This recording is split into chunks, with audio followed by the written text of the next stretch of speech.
Hello and welcome to another edition of our Reading the Signs podcast. I'm Rick Hinshaw, with me Dr. Jim Dolan. Jim, good to be with you again, as always. Last summer, we completed in the United States a 3-year Eucharistic revival that the U.S. Conference of Catholic Bishops had initiated, and it was again, nationwide. There were Eucharistic pilgrimages. We had some of that here in our diocese. There was a Eucharistic Congress in the summer of 2024. The catalyst for this seemed to be, and it's not an issue that the Conference of Bishops chose to address directly, but the controversy that really erupted when Joe Biden became president, and a lot of pro-life Catholics upset that this clearly pro-abortion Catholic president would very publicly receive the Eucharist. And some bishops declined to allow him to receive in their diocese, but that's always an individual diocesan bishop's decision. So the U.S. bishops were not going to rule on that. They don't have the authority to do so. But they identified some deeper issues, deeper crises, really, with the Eucharist and Catholic perceptions of the Eucharist. And that was the idea of this Eucharistic revival, because one of the things that we've seen for years, and the bishops obviously concerned about it, the numbers of Catholics who don't believe what the Church teaches about what the Eucharist is, and even the numbers of church-going Catholics who receive the Eucharist on a regular basis, but don't seem to really accept what the Church teaches about the Eucharist. So why don't we start with that? What is the Catholic belief on the Eucharist? When you receive the Eucharist, what do you understand yourself to be receiving, and what impact should it have on your faith life and your life? Thank you, Rick. Let's start with the basics. Jesus said, "This is my body, and this is my blood." He did not say that the bread and the wine were symbols or signified his body and blood. He said, "This is my body, and this is my blood." Jesus must be taken by his word, and it is abundantly clear that he spoke those words very purposefully. Now, how do we know that? It is because Jesus knows, and we have come to learn, that the spiritual and the physical are integrated.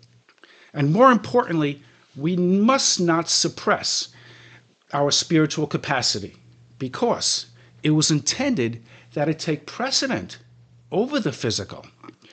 The mistruth is that we are mere animals and not spiritual beings at all. While our animal nature is undeniable, we cannot succumb to the physical and material aspects of our lives. We must allow our spiritual capacity to supersede our animal instincts. We have this capacity because we are, at first, spiritual beings. You see, the spiritual preceded the physical universe. God and the spiritual came first. That means that our physical selves are actually extensions, or have been superimposed on top of our spiritual capacity, or on top of our spiritual self. To make this point more clear, we know that the chemicals that make up the human body, that being water and carbon, have a monetary value of only a few dollars. So from an objective point of view, our value is very minimal. But our essence comes from God, and that's where our value emanates from. It emanates from God. We are defined by a God. Our personhood is defined by God, not the sum total of our chemical properties. So when Jesus said that the bread and the wine is his body and blood, he conveyed the truth about the essential reality and core identity of the Eucharist. So let's also look at this another way. Let's be reminded that God, as our parent, shares all of himself with us. And that means that through the experience of taking in the Eucharist, we are literally accepting and becoming godlike. So the Eucharist not only reinforces and nourishes our most important and intimate relationship, that being with God, but through the Eucharist, we become one with Jesus. This means that we get to share with him in a most intimate way in the story of salvation. So, Rick, let's talk further on that point. Well, yeah, just to, I mean, you've made the point so clearly that, this is what Jesus said. This is my body. This is my blood. And the the Mass, the holy sacrifice of the Mass, is really a reenactment of the passion, death, and resurrection of Jesus. And what he did was, at that time, at the Last Supper, he moved from the Old Testament to the New Testament in terms of penitential worship. In the Old Testament, of course, there was blood sacrifice, not human sacrifice like some paganistic rituals, but the sacrifice of animals and the offering of their blood to God in expiation for sinfulness. But Jesus said, I give my body and my blood one time for the forgiveness of all sins. Now we have to accept that forgiveness in order for our salvation to be achieved. But the sacrifice, the expiation has already been achieved by Jesus as long as we accept it. And that's what happens at Mass in the reception, the reenactment now, not in another bloody, horrific sacrifice of suffering that Jesus went through, but now in a glorious offering of Christ to us, in which, as you say, we become one with Christ, not symbolically, because he enters into us in a real physical way. We're defined by him, as I was saying. Yeah. So going from that, Jim, surveys over the years have for a long time shown that many Catholics don't believe that the Eucharist is the real presence of Jesus, but I was always somewhat skeptical because, when especially surveys reported in secular media never make a distinction between practicing Catholics and nominal Catholics. You see this whenever a pope is visiting our country, they do these surveys beforehand to tell you how many Catholics don't believe what the church teaches and what the pope is preaching, but they never break that down. And when you do break it down, you find that a lot of those Catholics are not practicing. They were baptized, they still identify themselves as Catholic, but they really don't practice. But then when I was back in my days as editor of the Long Island Catholic, I saw one survey that showed more than 30% of practicing Catholics, Catholics who regularly attend Mass and presumably receive the Eucharist, do not believe it anything more than symbolic. So how has this happened? How have so many Catholics fallen away from this faith in the real presence that Jesus taught the Eucharist to be? What's happening, Rick, is that people receive the Eucharist, but they don't act worthily after receiving the Eucharist. It requires behavior that supports the belief that taking in the Eucharist is literally absorbing Christ himself. You need to do the behavior that supports the belief. We Catholics have been mocked by the way we are quick to abandon or kick to the curb Jesus. Sometimes just a few minutes after receiving Eucharist, a few minutes after taking in Jesus, we go into the parking lot and we drive recklessly. We drive like others don't matter. And we are, like I said, mocked for that because we're not really living as Catholics in that regard. We could talk about this a little further about how there are public officials who receive the Eucharist and then behave in a manner that's contrary to Catholic teachings and in immoral ways. These are individuals who are not truly showing reverence for the Eucharist by backing up the belief with behaviors that are consistent with the belief. Yeah, and of course, some of that can just be attributed to our human weakness and sinfulness, where maybe we do believe, but we're very quick to forget later. But I think you've hit on something, because certainly part of it is when you do that, you're maybe not receiving in the correct spirit, and so you're not taking the full benefit of all the graces that come with it. I'm wondering too if there's been a a kind of increased casualness toward the Eucharist that undermines the sense of awe that this is really what we're receiving, the body and blood of Jesus. And I go back to right after Vatican II, I was probably 12 or 13 years old, and a priest in our parish was talking about the fact that the church wants more reception of the Eucharist, not less, that the church wants to remove certain obstacles that are not really necessary and that keep people from going to communion. And I'm not sure if he was talking about this, but one of the things that I remember from that time was the lessening of the rule about fasting before receiving the Eucharist. Now, before our time, Jim, my understanding is that it was like a 12-hour fast. So people would not eat or drink anything after dinner the night before they went to Mass. As we were growing up, it was a 3-hour fast. So again, for those of us, we used to go to the 9 o'clock children's mass in my house. And so we wouldn't have anything to eat before 6 in the morning. We'd get up, we'd go to mass, then we'd come home and have breakfast. And then they reduced it to 1 hour after Vatican II. And 1 hour is really a de facto no fasting, because if you calculate, the time to get up and if you have something to eat, then you get dressed for church, then you get in the car and drive down to church. Then it's about 40 minutes at Mass before the Eucharist. So you've taken care of that hour, even though you ate before getting ready and going to Mass.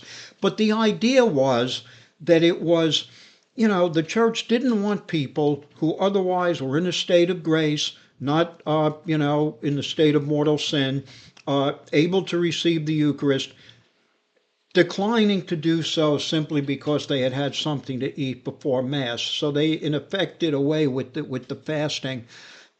But other things too, and one thing that I'll just mention that has stuck with me, those days, the change to the vernacular in the Mass, the change from receiving communion, kneeling at the altar rail and then lay extraordinary ministers and all. And I pretty much took it in stride. I was young enough. Some of it seemed to make sense to me. But back in the 1990s, my wife and I were invited to a wedding of some friends who were liked to go to the Latin Mass, the approved Latin Mass that was permitted in the church. And there was a parish in New York City, St. Agnes, I believe it is, which always had a Latin Mass among their masses. So they had their wedding there, and they had a Latin Mass. And when we went up to receive communion, we knelt at the altar rail. And I hadn't done that since I was like 12, 13 years old. And as I knelt there for just, a couple of moments, it suddenly came back that there was something special about that, in which it's you kneeling at the altar, centering yourself in a moment of prayer to receive the body of Christ. Not, obviously you're still on a line, but you're not distracted by people around you until you're face to face with the priest. You're not looking at the back of the head of the person in front of you until all of a sudden the priest is there and you're receiving. You get through that line, you're up, you kneel for a moment at the altar, and I remember afterwards, I even mentioned it in passing in a Long Island Catholic column afterwards, maybe we have lost something, even if inadvertently. The purpose was to remove obstacles that might, I don't know why somebody would be put off from receiving just because they had to kneel at the altar rail. But these changes were made, I think, with good intent, but maybe they made it a little too casual. Maybe a little more of the awe and reverence underscores for us that we're receiving the body and blood of Jesus. And maybe if we have that, maybe we then take that out with us after Mass into the world where, as you say, we are then, having received Christ in us, we're supposed to be Christ to others. When people look at us, they should see the face of Christ. Yeah, I'd like to pick up on that point, but also to support what you're just saying, Rick. If you or I were approaching somebody who had given us life in a miraculous manner, who had saved us and provided for us eternal life, and was willing to literally give of themselves so that we could take them in and be protected from sin going forward, to assure that we would have eternal life. If that was in the forefront of our mind, you could be assured that we would be approaching the altar, approaching the priest, the Eucharistic minister, or the deacon in a most reverent manner. So it's that lack of recognition, continued recognition of that reality, that is one of the problems that you're alluding to. But when I talked about receiving worthily, I talk about that, to do so with reverence, and I talk about how we need to incorporate into the way we live our lives on a moment-to-moment basis within the everyday in a manner that causes us to stick out, to be recognized as Catholics. There are many different things that we could do, even some very simple things that we can fit into our moments of life that will cause people to take notice. This might sound so trivial, but when we see somebody coming, do we hold the door for them? Are we quick to smile? Are we humble? Do we let others know that it's not about us, that they are very important to us as well, that it's not just about us? Do we forgive? Do we apologize? Let me look at my list even further. Do we... I lost my list, but I got... Oh, here's some more. Do we listen? Are we good listeners? Are we joyful? So we should be... I got to tell a little story, and I think I told this to you beforehand, Rick. When Home Depot was our local Home Depot was first established, I would go there, and I thought that the employees were so special, that they were so kind. They would go out of their way to be to make sure that your experience at Home Depot was just what you wanted it to be, and they had an air about them that made me wonder, like, how are they able to behave this way? They must have some kind of stock. They must have some kind of investment in how this is all working out. They must have some kind of personal investment, because every single one of them is highly motivated to be kind and supportive. And I would ask myself, what is it about them? What is causing them to behave in this special way? But that's how people should be reacting to us as Catholics. They should encounter us and be able to sense that Jesus is working through us. I absolutely agree, Jim. One thing in recent weeks, we've had some readings. One was the first reading from Isaiah talking about caring for the poor, feeding the hungry. And a week before that, I think it was, we had the Beatitudes, in which Jesus clearly instructs us. One thing that's always thrown me, I don't hear it that frequently, but I've heard it often enough to think about it, and it troubles me that there are some Catholics who will say, the church is too involved in all these, these social issues, instead of being focused on salvation. And, there is no shortage in the Gospels and in Jesus' teachings about concern for those in need, about the poor. Yes, we do have to be careful that we don't fall into some of the secular approaches that almost become a numbers game. You've heard them. Well, to fight poverty, we've got to convince poor women to abort their babies so they're less poor. People with mental illness, well, they should be offered and encouraged to avail themselves of assisted suicide. So, no. But the Catholic teaching, everything is focused, obviously, on our transcendent destiny. But not just to achieve our own salvation, but to bring others to salvation. How we comport ourselves and how we respond to others in need is critical, not only for our own souls, but for their understanding. Are we drawing them to the faith? Are we drawing them to the Eucharist? Are we bearing witness to the fact that we have Jesus within us in how we respond to people? It's all part of the message of salvation. We should be causing people to become curious about how is it that we're able to behave in this way. I want to tell another quick little story, but before I tell that story, I want to apply this to our youth, to the adolescents of the world who are being shaped at such a critical time in their life. Let's imagine that we have an adolescent who is a believer, who understands that he or she did take into themselves and are living with Jesus, and they are representatives, or not even representatives, they're functioning with Jesus, in tandem with Jesus in the moments of life, every day of life. So let's imagine that that individual comes upon a scene and one of their classmates is being bullied. Now, one of the strengths that come from living with Jesus, knowing that you are with him, you become fearless. You know that your purpose is to just do his will, and you become fearless with that. Well, that young adolescent would feel empowered by that feeling, and they would intervene on the behalf of the child, on behalf of their classmate who's being bullied, and they would protect.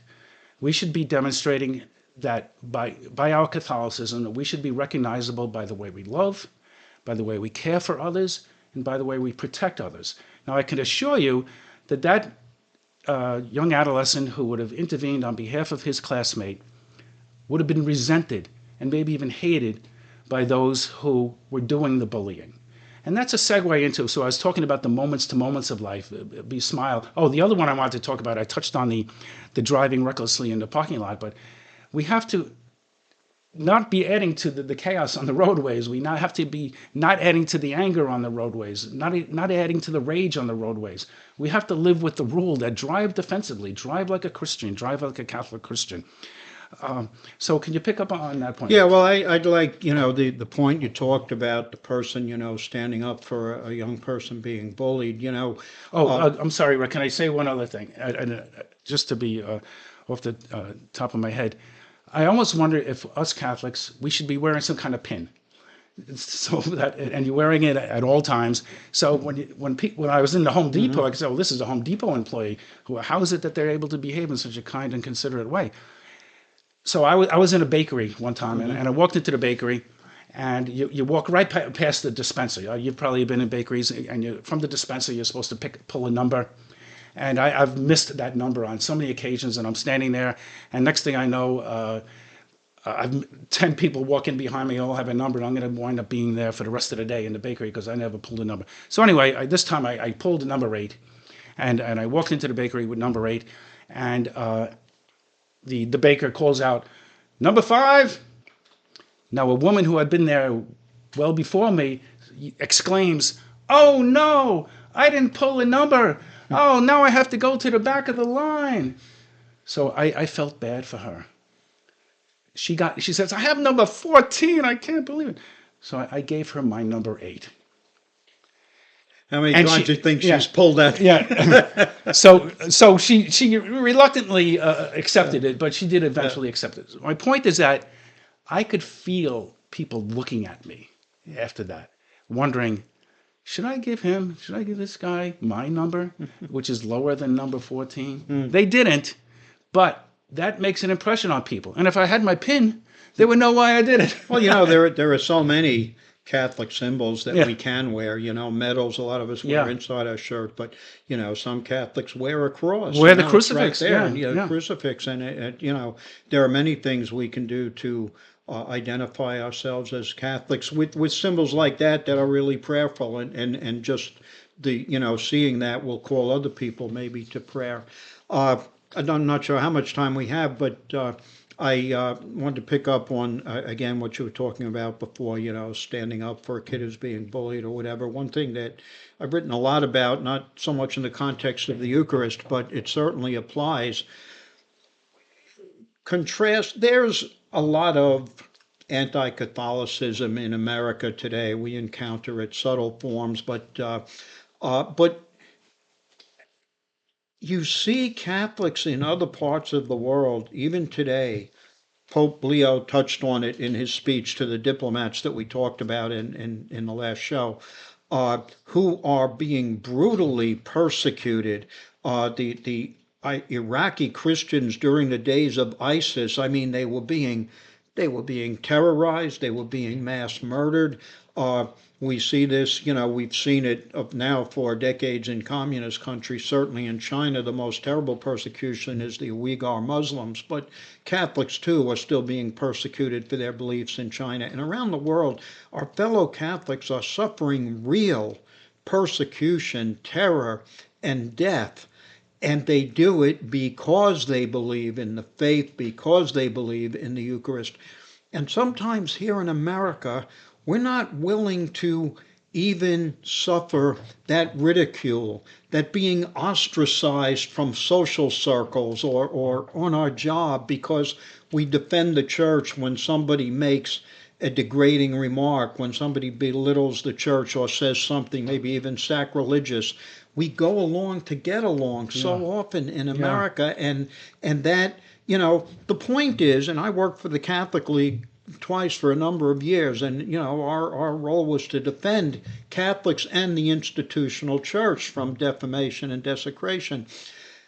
God and Jesus don't need our defense. They're in heaven. They are perfect beings. They can handle whatever weak, sinful human beings throw at them. But the point of, if we're evangelizing our faith, if we're evangelizing the Eucharist, and we're not willing to speak up again in a Christian way, firmly, but not angrily, not filled with the hate that's being thrown at us, but willing to speak up, then what will attract people to say, wow, that faith must be something to look into? When it's no, those people are willing to go along even when people are deriding and mocking their faith, Yeah. because they just want to fit in, and that's been a problem for Catholics in America for a long time. And again, as I say, it's not to do it in anger, not returning hate for hate, but just to speak up and say, well, here's why we believe that, and defend it. It requires a conscious effort to remain spiritual. I was reading the other day that practicing Muslims will pray 5 times a day. That's one of their requirements. I don't know if they do it or not, but that's what they have on paper. I don't know about you, Rick, but it's got to be 50, 60, 70 times a day that I find myself praying because it is so important to, and it's so helpful to remain spiritualized. It's as if it's like the person who goes to the gym and they exercise, but then after they go to the gym they drink heavily and they smoke cigarettes and they get bad sleeps at night. They're not going to remain physically healthy just because they went to the gym. So it's the same with spirituality. It has to be practiced. That's right. That's right. It has to be practiced, and we have to work at avoiding those behaviors. You're talking about the physical behaviors. We have to avoid those spiritual, what we used to call the near occasion of sin. We have to avoid things that weaken our faith, that weaken our relationship with Jesus. So I think we're just about out of time for today. So we'd like to thank you all for joining us, and please spread the word if you like what we're doing here, and join us again in a couple of weeks for our next show.